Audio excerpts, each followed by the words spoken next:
자, 그러면 보도록 합시다. 자, 역시 이제 그 고전 시 작품이죠. 그렇죠? 자, 이것도 역시 마찬가지 우리는 키워드를 중심으로 작품을 한번 판단을 해볼 필요가 있습니다. 알겠습니까? 자, 보도록 합시다. 가와 나는 모두 일상적 경험 속에서 구제하는 대상을 그리워하고 있다라는 거죠. 핵심은 바로 뭐다? 구제하는 대상을 그리워하는 것이 그 두 작품의 공통적인 주제라고 볼 수 있다는 겁니다. 알겠습니까? 자, 이때 가에서 화자는 그림을 그리는 행위를 통해 인과 만나 연정이 지속되기를 바라는 마음을 드러내고 있다. 자, 일단 여기서 우리가 알 수 있는 건 가 작품에서는 자, 첫 번째 구제하는 대상은 누구다? 대상은 바로 가에서는 인이라고 하는 것을 볼 수 있죠. 그죠? 그리고 이제 이 임을 화자는 어떻게? 그리워하는 태도를 지니고 있다. 이렇게 볼 수 있다는 겁니다. 알겠습니까? 자, 그리고 두 번째. 가에서 화자는 그림을 그리는 행위를 하는데 이것이 나타내는 것은 바로 뭐다? 인과 만나서 연정이 지속되기를 바라는 마음을 드러내는 행위이다. 자, 두 번째.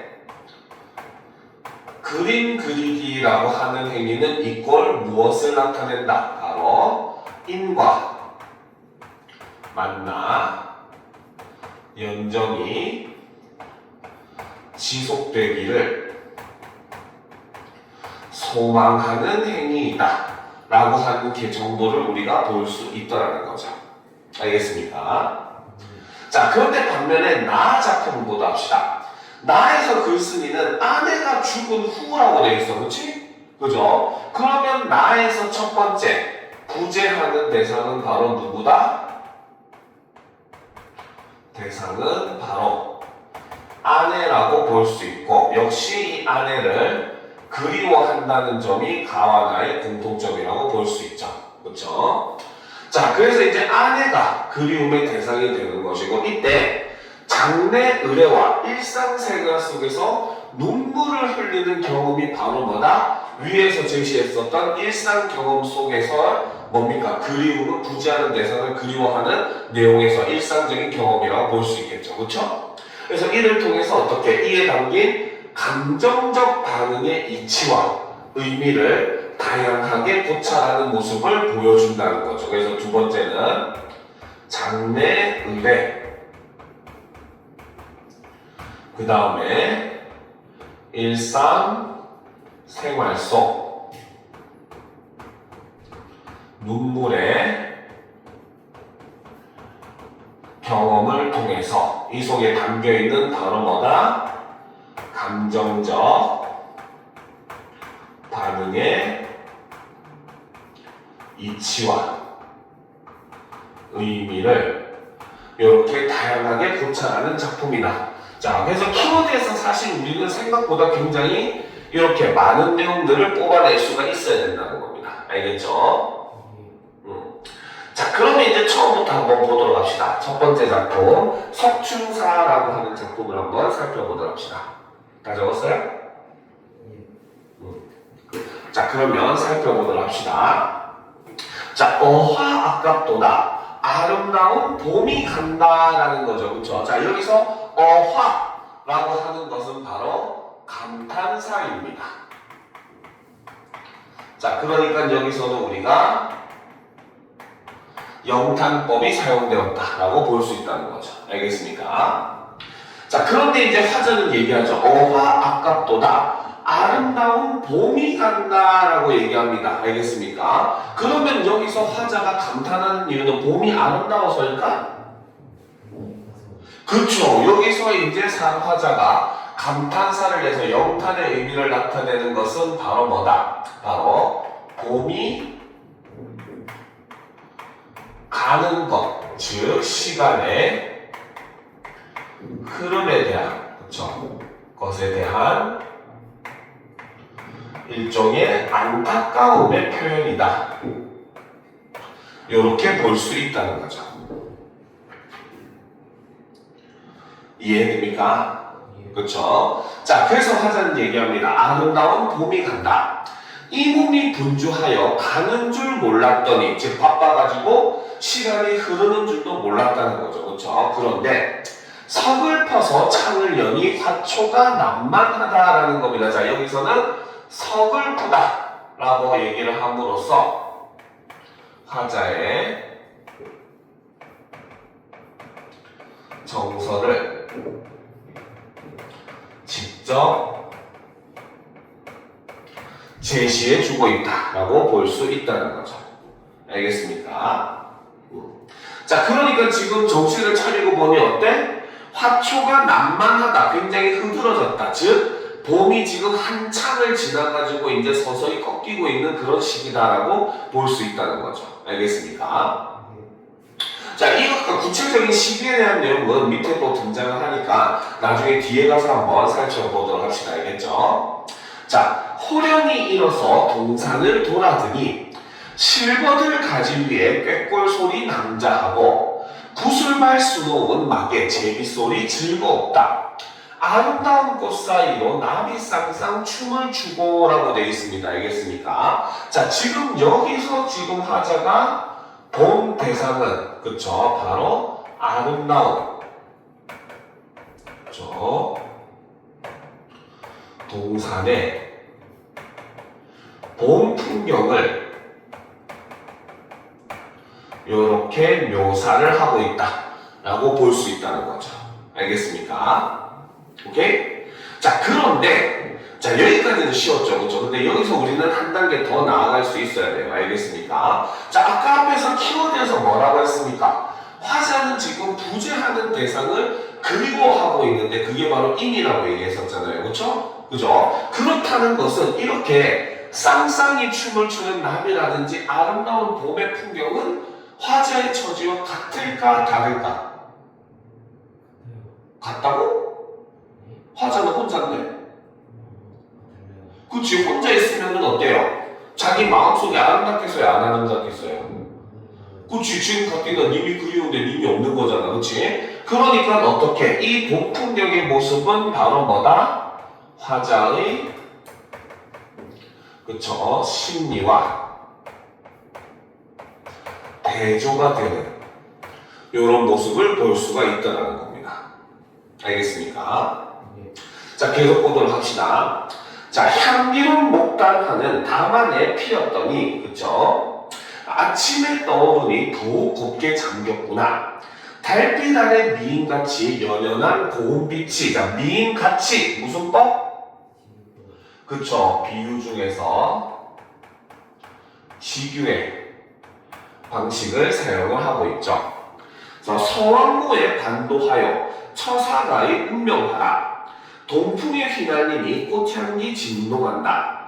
수정 같은 이슬방울 거울같이 비쳤으니 청춘 미인들이 봄단장을 고르는지 달 속의 고운 선녀 상명산에 올랐는 듯 봄을 맞아 부귀함은 이를 두고 이름이라. 하늘거리는 저 기상은 꼬당이 분명하다. 궁중미 삼천 중에 니 아니 무색하리라는 거죠. 자, 여기서 무색하랴 라고 하는 것은 서리법을 지금 사용을 하고 있어요. 알겠습니까? 알겠죠? 자, 그런데 여기서 서리법을 사용한 이유가 뭘까? 뭐겠어요?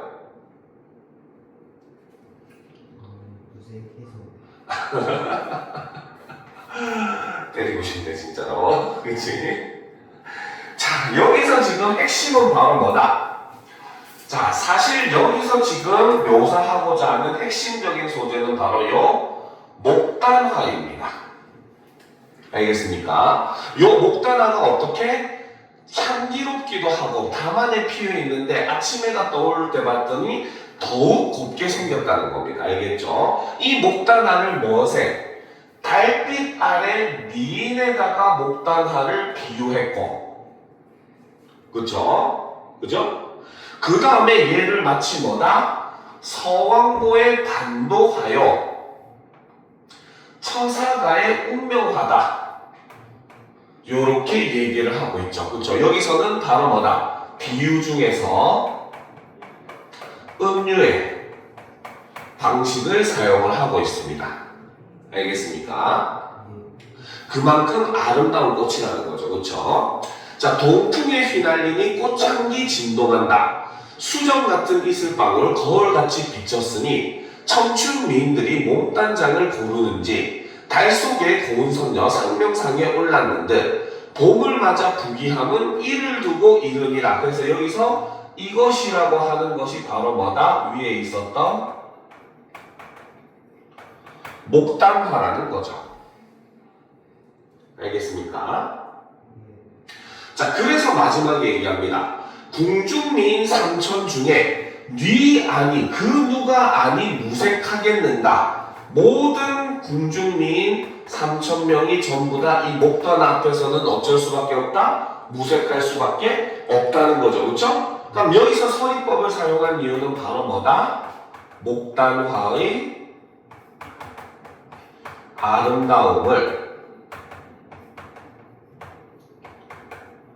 예찬하기 위해서 서리법을 사용했다라고 볼 수 있다는 거죠.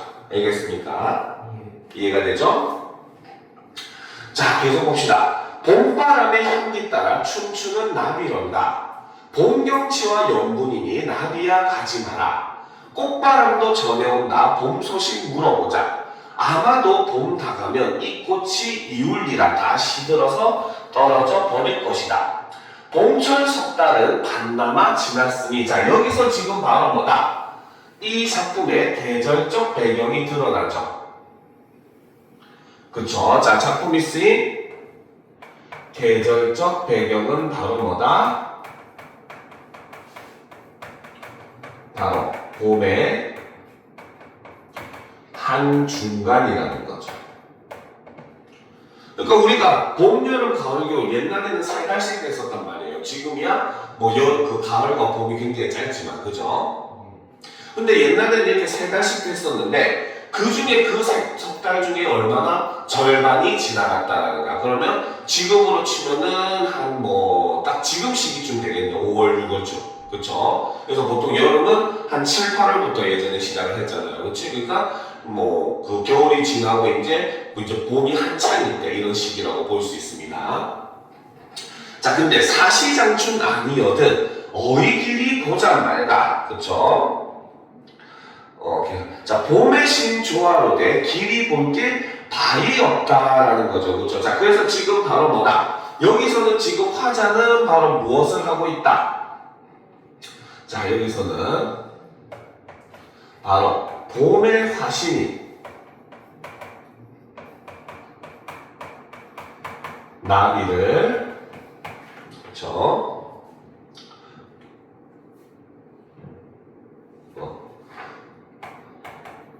붙잡고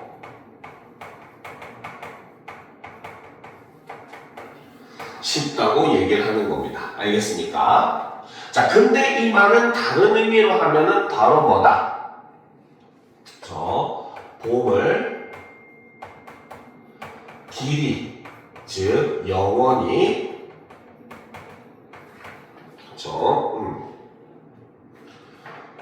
볼 수 없음을 한탄하는 표현이다. 이렇게 볼 수 있다는 거죠. 무슨 말인지 알겠습니까? 알겠죠? 자, 계속 보도록 합시다. 한폭 편지지에 전생마음 기록할제 부귀영화를 완연히 그려내니 나 앉은 서한 위에 병풍같이 둘러두고 문 밖을 안 나서니 봄 석달이 한 가지라. 지금 화자는 어떤 처지? 집안에 틀어박혀서 밖을 나가지 않는다는 거죠. 그렇죠? 그러니까 어때? 봄이 오는지 여름이 오는지 내 집안에 있으니까 똑같다라는 겁니다. 알겠습니까? 자, 비스듬히 누워서 꽃까지 볼량이면 봄철이 다가도록 떠날 줄을 모르네. 그렇죠?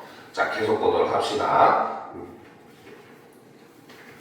자, 그래서 여기서도 지금 바로 뭐다? 지금 봄 풍경을 마치 그림처럼 그려가지고 자기 집에다가 병풍처럼 둘러두고 늘 봄을 즐기고 싶더라는 겁니다. 알겠습니까? 자, 그리고 또 그림들 임 그리기 어렵구나. 마음도 나비되어 숨 그리고 우뚝한 자. 꽃 안지는 봄 그림은 이 또한 소회로다. 제 아무리 잘 그린들 못 그릴 건 임이구나 라는 겁니다. 알겠습니까? 즉 바로 뭐다? 그렇죠? 자, 여기서 지금 핵심되는 것은 바로 뭐다? 그렇죠? 임이구나 라고 되어 있죠. 자, 여기서 지금 그나마 봄이라고 하는 대상은 바로 뭐다? 그림으로 그려서 그렇죠? 담을 수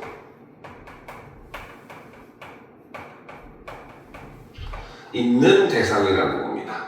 알겠습니까? 자, 그런데 임은 어떻게 그릴 수 없는 그러한 대상이라는 거죠. 알겠습니까? 자, 그래서 이 부분에서 무엇이 드러난다? 바로 가는 봄에 대한 아쉬움이 무엇으로? 임에 대한 그리움으로 전환이 되는 이런 모습을 여기서 우리는 볼 수 있다는 거죠. 알겠습니까? 자, 계속 보도록 합시다. 잘 그리는 모연수는 왕소군의 원수되어 천고에 남은 하늘 통곡 중에 논했거든. 자, 여기서는 중국의 옛 고사를 지금 인용을 하고 있다는 거죠. 알겠습니까? 자, 그래서 했거든. 그리긴들 어이하고 생각인들 어이하리라는 거죠. 즉 나는 그릴 수도 생각할 수도 없다라고 지금 얘기를 하고 있는 겁니다. 알겠습니까? 즉 여기서는 바로 뭐다? 옛 고사를 인용을 하는 장면이 있고 이것을 인용을 함으로써 무엇을 드러낸다? 바로 그림으로는 임을 온전히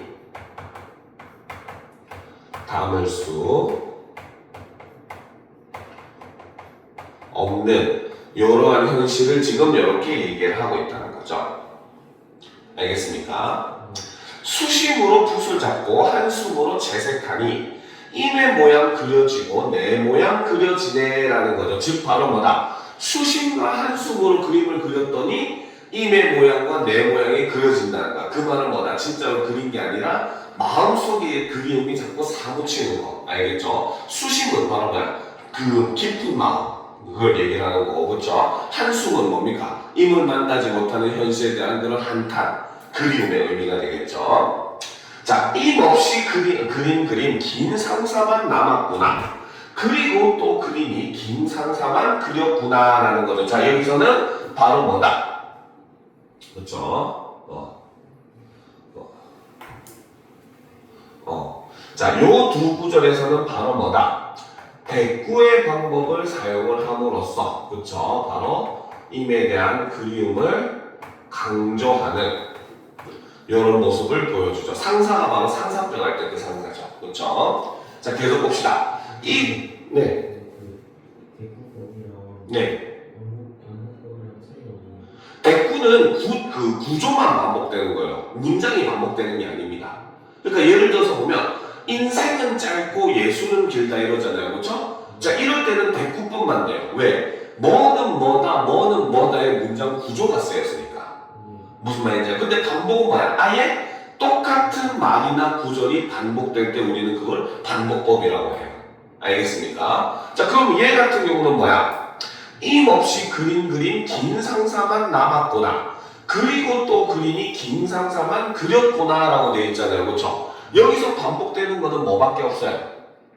바로 긴 상사만이라는 말만 반복되고 있는 거야. 반복으로 따지면은 요것만 보면 됩니다. 알겠습니까? 그런데 대꾸의 의미로 보면은 바로 뭐다? 뭐하고 뭐하니 뭐만 남았구나. 뭐만 뭐하구나. 뭐하고 뭐하니 뭐만 뭐하구나 라는 문장 구조가 반복되잖아요. 그렇죠? 그래서 여기서 대꾸라고 얘기를 하는 거죠. 알겠습니까?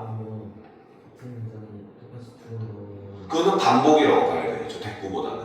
대꾸라고도 할 수 있어요. 원래는 할 수는 있는데 대꾸는 문장 구조에 초점을 맞추는 거라서 완전히 똑같은 문장이 그 두 번 쓰이면 그거는 반복이라고 보는 게 맞겠죠. 대꾸는 그 내용은 달라도 유사한 구조만 반복되는 거니까. 문제가 그렇게 안 나오죠. 그렇게는 안 나오긴 하죠. 왜냐면은 그거는 논란이 있을 수가 있으니까 사실. 알겠죠? 근데 보통 그럴 때는 똑같은 문장이 반복될 때는 반복이라고 얘기해요. 대표적인 게 이제 그 김소월의 초원이라고 하는 시를 보게 되면은 거기서 보면 이런 구절이 있어요. 사랑하던 그 사람이요, 사랑하던 그 사람이요. 그래서 같은 말을 두 번 반복하거든요. 알겠죠? 이때는 어떤 책을 막론하고 이 부분은 전부 반복법으로 얘기를 합니다. 그래서 거기서는 반복을 통한 그리움의 강조, 뭐 슬픔의 강조 이런 식으로 얘기를 하거든요. 그래서 거기서는 무조건 같은 구절이나 단어가 반복되는 건 그냥 반복이라고 얘기할 뿐이에요. 알겠습니까?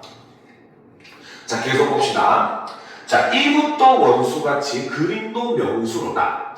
그리던 인의 그림 언제나 다 맞춰서 화장금금에 그림같이 마주 앉아 그림 속의 긴 상사와 태우던 내 간장을 봄날의 빙성같이 다 쓸어볼 거나라는 것. 즉, 이 마지막 부분에서는 바로 뭐다? 바로 막 그림처럼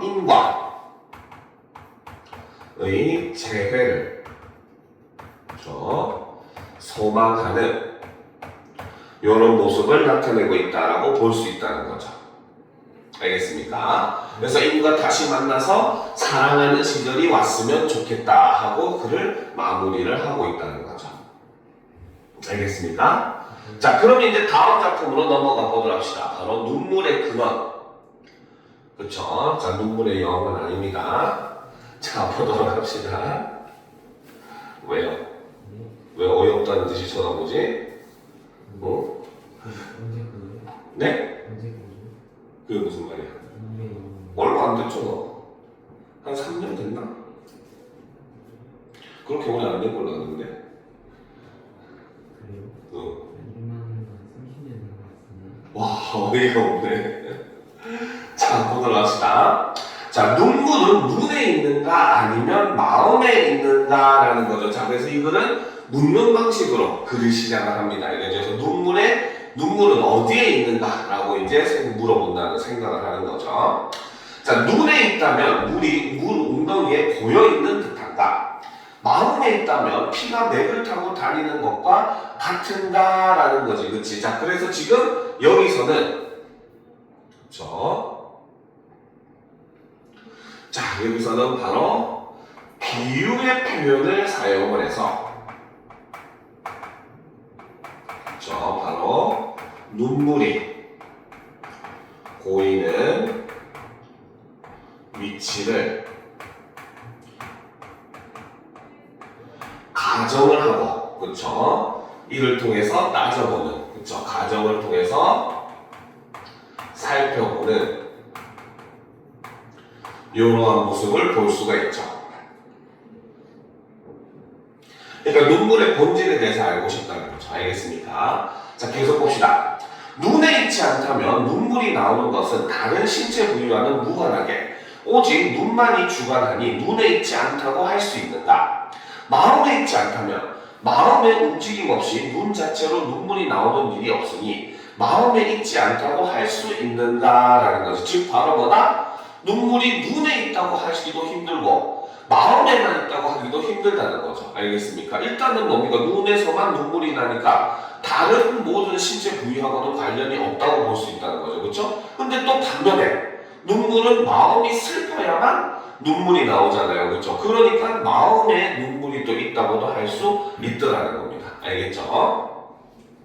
자, 마치 오줌이 방광으로부터 그곳으로 나오는 것처럼 눈물이 마음으로부터 눈으로 나온다면 저것은 다 같은 물의 유로서 아래로 흐른다는 성질을 잃지 않되 왜 유독 눈물만은 그렇지 않은가? 마음은 아래에 있고 눈은 위에 있는데 어찌 물인데도 아래로부터 위로 가는 이치가 있단 말인가라는 거죠. 그렇죠? 자, 여기서는 지금 바로 뭐다? 그렇죠. 자, 뭡니까? 서리적인 표현을 사용을 함으로써 그렇죠? 자, 여기서는 서리적인 표현을 사용을 하고 있죠. 자, 그래서 이를 통해서 바로 뭐다? 바로 눈물이 다른 물과 다름을, 그쵸? 부각하기 위해서 이렇게 선의적 표현을 사용하고 있죠. 왜? 일반적인 물은 위에서 아래로 흐르는데 만약에 눈물이 마음에서 나와가지고 눈으로 흐르는 거라면은 마음은 아래에 있는데 눈물은 물이 오히려 거꾸로 올라간다는 거야. 알겠습니까? 그러니까 일반적인 물의 이치, 자연의 섭리와는 다르다라고 얘기를 하고 있다는 거죠. 알겠습니까? 알겠죠? 자, 계속 봅시다. 비유하자면 마음은 땅이고 눈은 구름이다. 눈물은 그 사이에 있으니 비와 같다. 비는 구름에도 땅에도 있지 않다. 그러나 비가 구름에서 생기고 땅은 관여하지 않는다면 하늘 위에는 늘 비가 있어야 하지 않는다라는 거죠. 그렇죠? 자, 여기서도 지금 바로 뭐다? 눈물을 지금 마음을 땅에다가, 그렇죠? 그 다음 눈을 구름에다가 이렇게 비유를 해서 표현을 하고 있죠. 그리고 눈물이라고 하는 것은 바로 무엇이다? 비에다가 이렇게 비유를 하고 있다라고 볼 수 있다는 겁니다. 알겠죠? 자, 그러면 계속 보도록 합시다. 알겠습니까? 자, 그래서 이제 우리가 땅도 구름도 어느 한 곳에 비유라고 하는 것이 뭡니까? 땅에도 구름에도 한쪽에 치우쳐 있는 게 아니라는 거죠. 그렇죠? 자, 그러니까 여기서 얘기하는 것은 바로 뭐다? 그렇죠? 자, 비는 그렇죠? 땅과 구름 중 어느 한쪽에 치우쳐 있지 않더라는 겁니다. 알겠습니까? 자, 그래서 이러한 경험을 통해서 화자 글쓴이는 유추를 하게 돼요. 그렇죠? 어떻게? 바로 눈물은 눈과 마음 중 어느 한쪽에 치우쳐 있는 것이 아니라는 걸 유추를 해내고 있다는 겁니다. 알겠습니까? 자, 계속 보도록 합시다. 자, 이는 기의 가문과 불과할 따름인즉 눈물은 마음으로부터 나오고 또 눈으로부터 나오는 것이다 라는 거죠. 즉 바로 뭐다? 이것이 바로 핵심 주장이 된다는 거죠. 알겠습니까? 자, 여기서부터 나오는 것이다. 이게 바로 그의 핵심 주장이 되는 거죠. 그렇죠? 자, 물은 가능한다는 것은 사람과 귀신 사이가 멀어도 서로 통할 수 있어 제사를 드리면 선조들이 오므로 옛 사람들은 다 성실하고 돈독히 제사를 드렸다. 제사를 드릴 때 복만 하고 눈물이 없는 것은 이미 느낌이 없는 것인데 어찌 귀신의 응함이 있으리요? 있다 없다? 없다는 거죠. 그렇죠? 즉 바로 뭐다? 곡소리를 할 때도 눈물이 없으면 마음이 없다는 뜻이 되어버린다는 거기 때문에 귀신도 감흥하지 않는다는 겁니다. 알겠습니까? 자, 입으로는 울부짖으나 마음속으로는 기뻐한다면 다른 사람이 그 진실되지 않은 만을 볼 뿐이니 그 귀신이 다다르는 것은 말에 무엇하리요? 그렇죠? 말할 필요가 없다. 역시 서리법을 계속해서 사용을 하고 있다는 거죠. 알겠습니까? 자, 내게 상사가 생겨서 그리운 마음이 생겨서 초빈으로부터 계속 묘를 지킴에 어떤 때는 한 번 곡하고도 눈물이 나다가 어떤 때는 1100번 곡해도 눈물 한 방울 나지 않을 때도 있다라는 거죠. 자, 여기서는 지금 바로 뭐다? 바로 글쓴이의 경험을 이렇게 제시를 하고 있죠. 바로 아내를 이제 잃고 그 아내를 장례를 치르는 그런 과정을 지금 이렇게 제시를 하고 있습니다. 알겠습니까?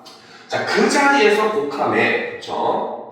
어찌 슬프지 않아 눈물이 안 나오는 것이겠으며, 자리에 있지 않아 곡하지 않음에도 문득 눈물이 줄줄 흘러내리니, 신과 인간 사이에 이치는 진실로 아득하나, 느낌도 없는데 응함이 있거나, 느낌이 있는데 응함이 없는 일은 없다. 그래서 느낌과 응함이라고 하는 것은 반드시 짝을 이룬다는 거죠. 알겠습니까? 자, 여기의 느낌으로 저기의 응함을 알 수 있은즉 다만 잠자리에 들고 음식을 먹을 때에만 서로 통하는 게 아니다. 천리를 떨어지고 여러 해를 지나 즐거운 마음으로 검은고 피리가 가득한 자리에 있을 때, 일처리를 하느라 물건이 책상 위에 수북할 때, 술을 마셔 내 몸을 잊을 때, 바둑 장기에 정신을 팔고 있을 때, 이 모든 경우는 다 눈물과 관계없지만 무언가에 접촉됨이 있으면 느낌이 있게 된다라는 거죠. 그렇죠? 자, 그래서 여기서는 지금 바로 뭐다? 그렇죠? 자, 천리를 떨어져 있고부터 자, 접촉되면 느낌이 있게 된다까지. 그렇죠? 자, 여기서는 바로 뭐다? 바로 일상의 경험을 열거를 하고 있죠. 나열을 하고 있습니다. 알겠습니까? 알겠죠? 자, 그래서 이를 통해서 바로 뭐다? 그렇죠? 자, 언제, 어디서든, 그렇죠? 자, 무언가에 부딪히면,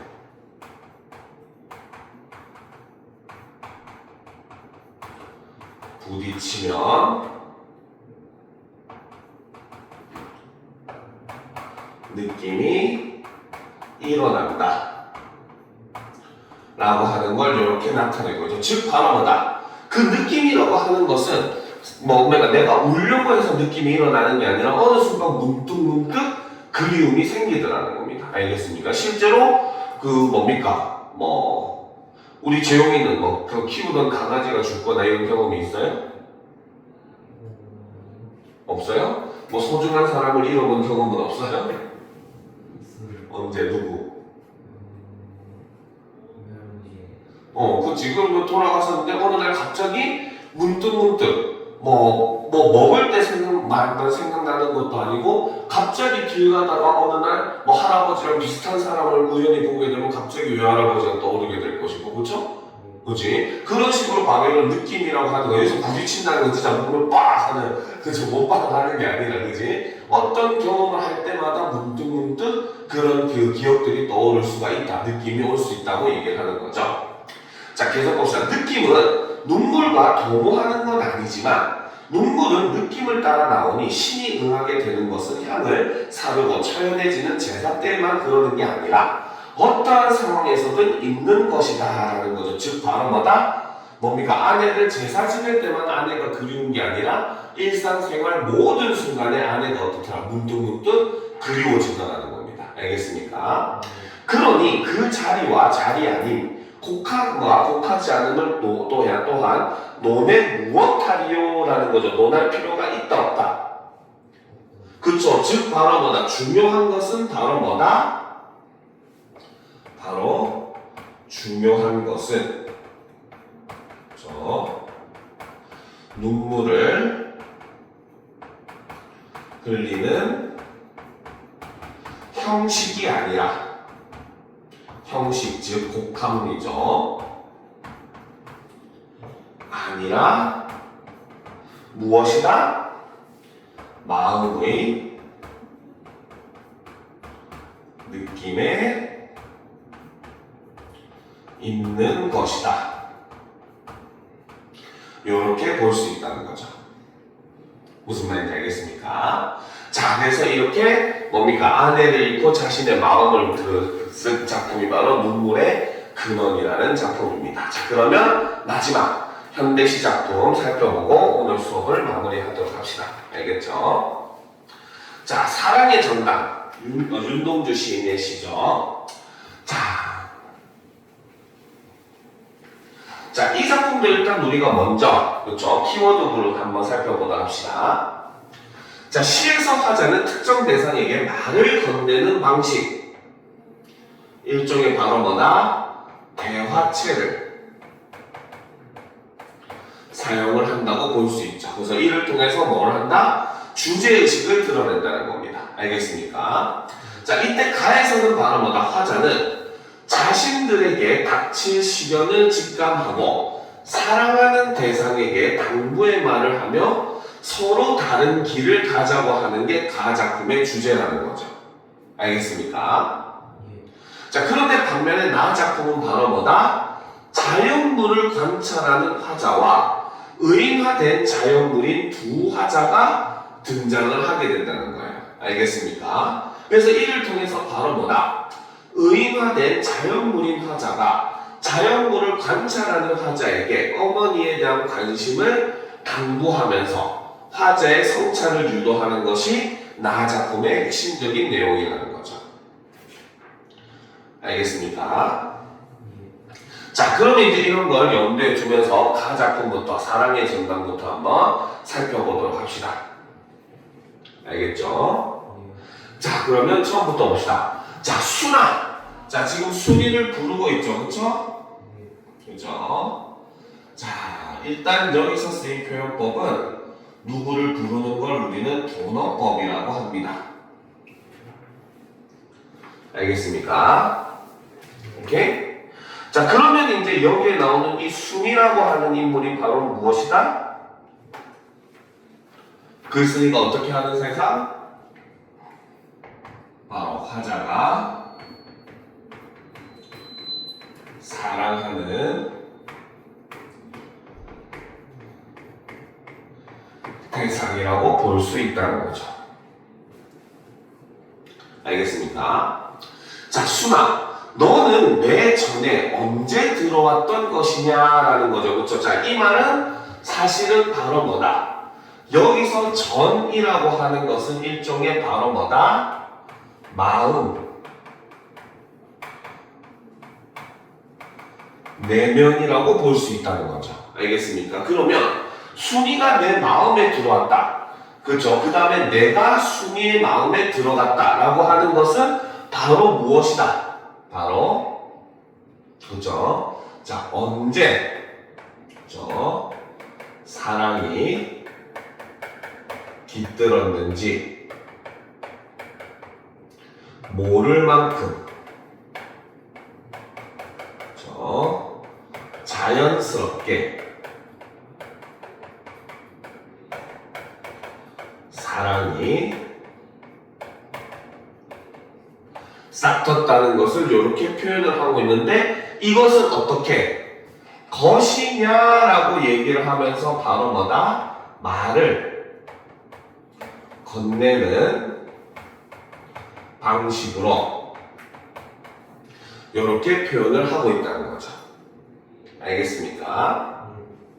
자, 우리들의 전당은 고풍한 풍습이 어린 사랑의 전당이라는 거죠. 자, 우리의 전당은 무슨 전당이다? 바로 고풍한 풍습이 어린 사랑의 전당이다. 여기서는 비유 중에서도 은유의 방식을 사용을 하고 있다는 거죠.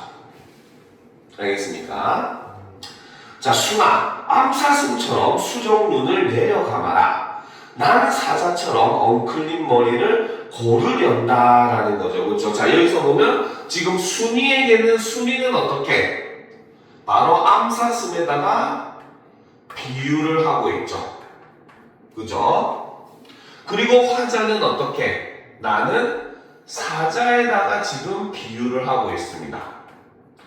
자, 그런데 암사슴과 사자는 어떤 사이야? 그치, 먹고 먹히는 관계잖아요. 그쵸? 그죠? 그러니까 당연히 두 사람은 함께 하면 되겠어, 안 되겠어?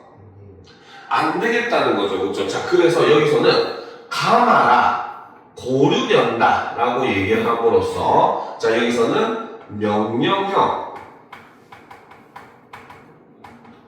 어미를 사용을 하고 있고, 그쵸? 그 다음에 의지를 나타내는 표현을 씁니다. 이를 통해서 바로 뭐다?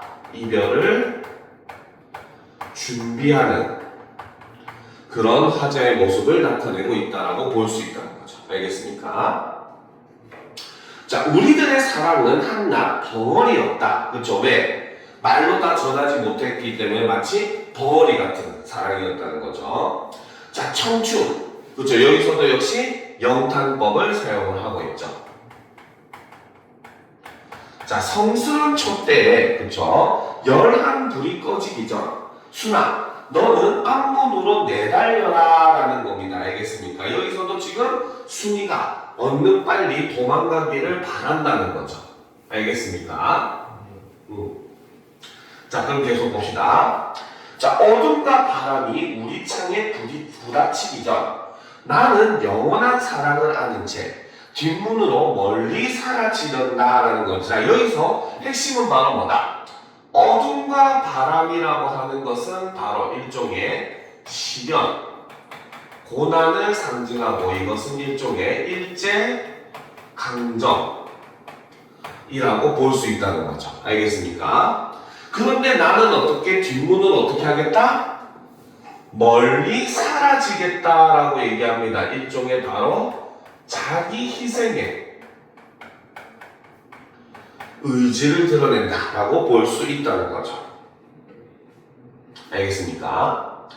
자, 이제 내게는 삶 속에 아늑한 호수가 있고, 그렇죠? 자, 그러면 여기서 얘기하는 아늑한 호수라고 하는 것은 바로 무엇이다? 바로 순이에게, 그렇죠?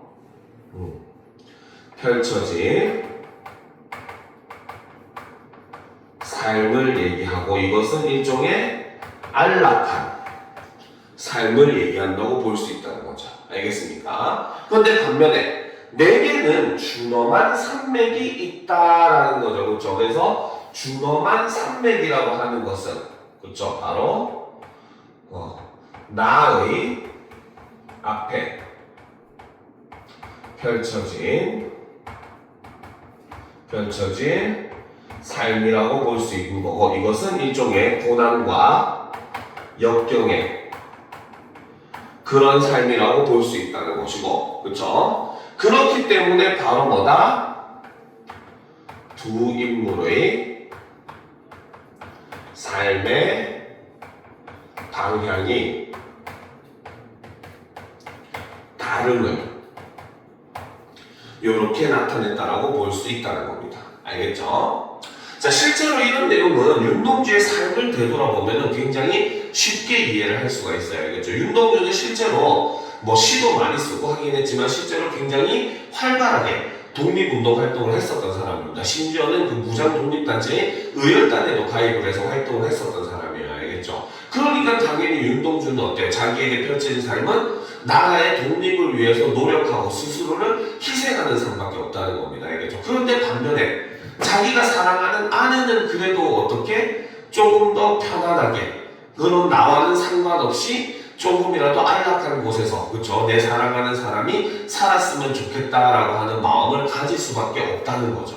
알겠습니까? 그러니까 비록 나는 조국의 독립을 위해서 나를 이렇게 희생하고 할지라도 너만이라도 이제 바로 뭐다 내가 피땀 흘려서 희생으로서 이룬 그런 세상에서 굉장히 편안하고 즐겁게 살아가기를 바란다라는 일종의 그 글쓴이의 바람이 담긴 시가 바로 이 사랑의 정당이라고 볼 수 있다는 겁니다. 알겠습니까?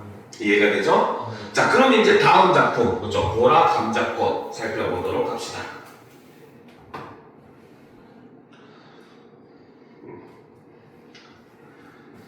자, 준비됐습니까?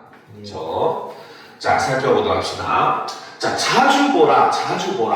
자주 감자꽃 피어있다라는 거죠. 그쵸? 자, 여기서도 지금 바로 뭐다? 그쵸? 자, 지금, 여기서는 일단, 자주 보라가 반복이 되고 있죠. 알겠습니까? 네. 네. 그게 중의적 표현이에요. 이 시의 특징입니다. 알겠습니까? 자, 이 시에서 자주와 보라는 중의적 표현으로 사용이 됐습니다. 알겠습니까? 자, 첫 번째 자주는 그죠? 빈도의 의미이기도 하고, 빈도가 얼마나 이제 자주 일어나느냐 이런 뜻이죠. 그렇죠? 그죠? 혹은 자주색을 의미하기도 합니다. 알겠습니까? 자, 그 다음에 이제 두 번째, 보라는 바로 보아라. 일종의 명령의 의미이기도 하고, 혹은 보라색을 의미하는 색깔을 나타내는 말이기도 해요. 그래서 여기서는 다 중의적 표현으로 사용이 됐습니다. 알겠습니까? 그래서 자주 보라, 자주 보라, 자주 감자꽃 피어 있다. 일갈 적에도 마을회가 놀러 갈 적에도 문 안 잠그고 다니는 네 어미라는 거지, 그렇지? 자, 여기서 네 어미라고 하는 존재는 어때요? 마을회관에 놀러 갈 적에도 일을 갈 적에도 문을 잠근다 안 잠근다? 그만큼 마을에 대한 믿음이 어떻다? 그치. 그러니까 이 네 어미라고 하는 존재는 바로 굉장히 순박한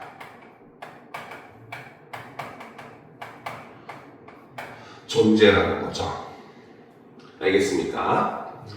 자, 누가 자식 놈 흉이라도 볼까봐 끼니 때 돌아오면 대문 꼭꼭 걸어 잠그고 찬밥에 물 말아 훌훌 넘기는 칠순에 닿은 네 호럼이나 라는 거지. 그치? 그래서 지금 여기서 나오는 네 호럼이는 또 어떤 사람입니까? 바로 자기 자식을 위해서 남들이 자기 자식의 흉을 볼까봐 오히려 어떻게 세상과 막 단절시키는 그런 모습을 보여주고 있죠. 그쵸?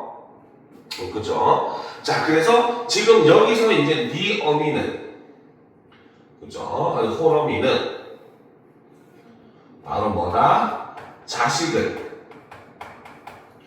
지키기 위해, 그죠? 위해 사는 존재라고 볼 수 있다는 겁니다. 알겠습니까? 자, 그런데 어쨌든 요 두 존재를 어떻게 해라? 바로 글쓴이가 얘기하는 것은 자주 보아야 하는 대상이라는 거죠.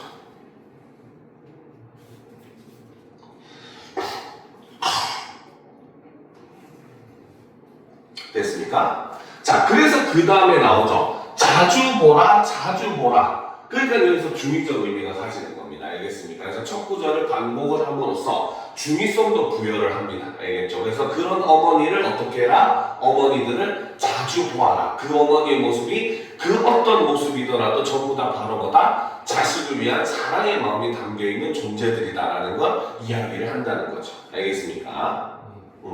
자, 계속 봅시다. 자, 자주 보라, 자주 보라, 자주 감자꽃 피어있다.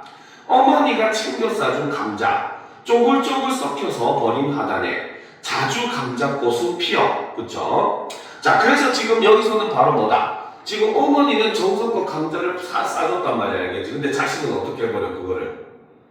썩혀가지고 버려버린 거죠, 그쵸? 근데 거기서 또다시 뭐가 피어났다? 그 감자꽃이 피어난다는 겁니다. 알겠습니까? 자, 그렇기 때문에 지금 바로 뭐다? 이 화단이라고 하는 공간은 두 가지 의미를 가지고 있죠. 첫 번째는 바로 뭐다? 그쵸? 바로 어머니의 사랑이 깃든 공간이자 동시에 바로 뭐다? 자식의, 그쵸? 무심함이 드러나는 공간이라는 거죠. 알겠습니까? 자식은 무심하게 감자를 어머니가 정성껏 싸준 걸 버려버리는데, 하지만 그 화단에서 다시 꽃이 피는 모습을 보면서 어머니의 사랑이 있음을 이렇게 나타낸다는 거죠. 알겠습니까? 네. 그렇긴 하죠. 감자는 원래 감자를 심으면 거기서 싹이 나고 다 자라요. 네. 그렇긴 하죠. 네. 근데 아파트 화단에서 농사를 지을 수 없잖아요. 그렇지? 자, 계속 보도록 합시다. 자, 꽃핀 나 볼라 말고 쪼글쪼글 오그라드는 니호럼이나 자주 보라, 자주 보라라는 겁니다. 알겠습니까? 자, 여기서 지금 바로 뭐다? 지금 이 작품에서 가장 핵심적인 것은 바로 뭐다? 나에서. 그쵸? 자, 자주 보라. 보라라고 하는 것을 일종의 명령형의 의미로 볼 수가 있다는 거죠. 그쵸? 그죠? 그러면 지금 이 말을 하는 존재는 바로 뭐다? 바로 의인화된, 그쵸? 일종의 가상의 화자라고 볼 수 있겠죠. 여기서 보면 핵심 여기 있었죠. 의인화된 자연물인 화자죠. 그쵸? 바로 의인화된 자연물인 화자. 즉, 정확하게는 사실 감자꽃이죠. 그렇죠. 그래서 화자가, 그지? 바로 자연물을 관찰하는 화자. 이 화자는 바로 뭐다? 어머니에게 무심한 인물이라는 거죠. 그래서 이 화자에게 말을 건네는 방식을 사용하고 있는 게 이 나시의 특징이라는 겁니다. 알겠습니까? 그래서 핵심적으로 얘기하는 주제적인 내용은 바로 무엇이다? 바로 어머니에 대한 바로 관심을 당부하는 이러한 내용이라는 거죠. 무슨 말인지 알겠습니까? 그렇죠. 자, 여기까지가 이제 이번 6월 모의고사에서 우리가 문학이랑 문법 관련된 내용을 살펴볼 거예요. 알겠죠? 자, 일단 수업은 여기까지 하고 남은 시간에 이제 문제 좀 보면서 질문할 거 질문하도록 합시다. 알겠습니까?